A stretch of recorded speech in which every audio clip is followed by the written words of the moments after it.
Genesis 1.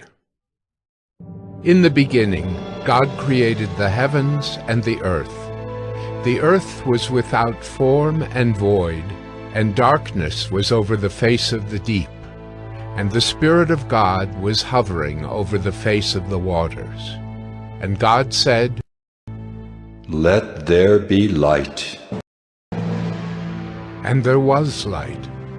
And God saw that the light was good, and God separated the light from the darkness.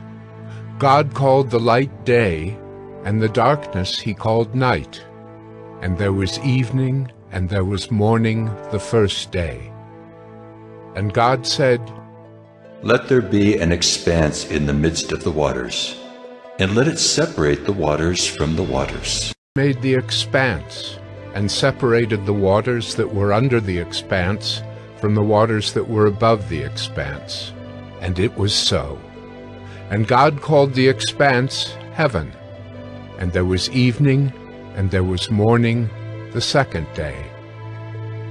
And God said, "Let the waters under the heavens be gathered together into one place, and let the dry land appear." And it was so. God called the dry land earth, and the waters that were gathered together he called seas. And God saw that it was good. And God said, "Let the earth sprout vegetation, plants yielding seed, and fruit trees bearing fruit in which is their seed, each according to its kind on the earth." And it was so. The earth brought forth vegetation, plants yielding seed according to their own kinds, and trees bearing fruit in which is their seed, each according to its kind. And God saw that it was good. And there was evening, and there was morning the third day. And God said, "Let there be lights in the expanse of the heavens to separate the day from the night, and let them be for signs and for seasons and for days and years. And let them be lights in the expanse of the heavens to give light upon the earth." And it was so. And God made the two great lights, the greater light to rule the day, and the lesser light to rule the night, and the stars. And God set them in the expanse of the heavens to give light on the earth, to rule over the day and over the night, and to separate the light from the darkness. And God saw that it was good. And there was evening, and there was morning the fourth day. And God said, "Let the waters swarm with swarms of living creatures, and let birds fly above the earth across the expanse of the heavens." So God created the great sea creatures, and every living creature that moves, with which the waters swarm according to their kinds, and every winged bird according to its kind. And God saw that it was good.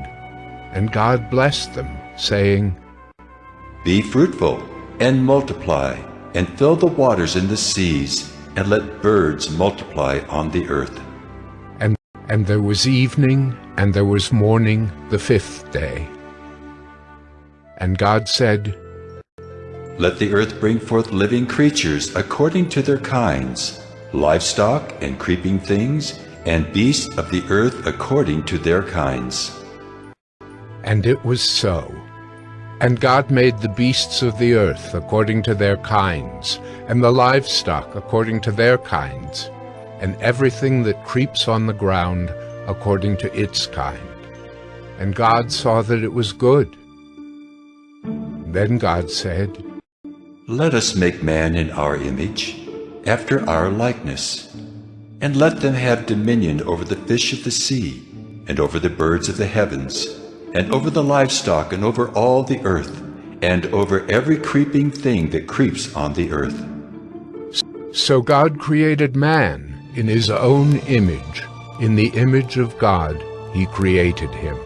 Male and female he created them. And God blessed them. And God said to them, "Be fruitful and multiply, and fill the earth and subdue it, and have dominion over the fish of the sea, and over the birds of the heavens, and over every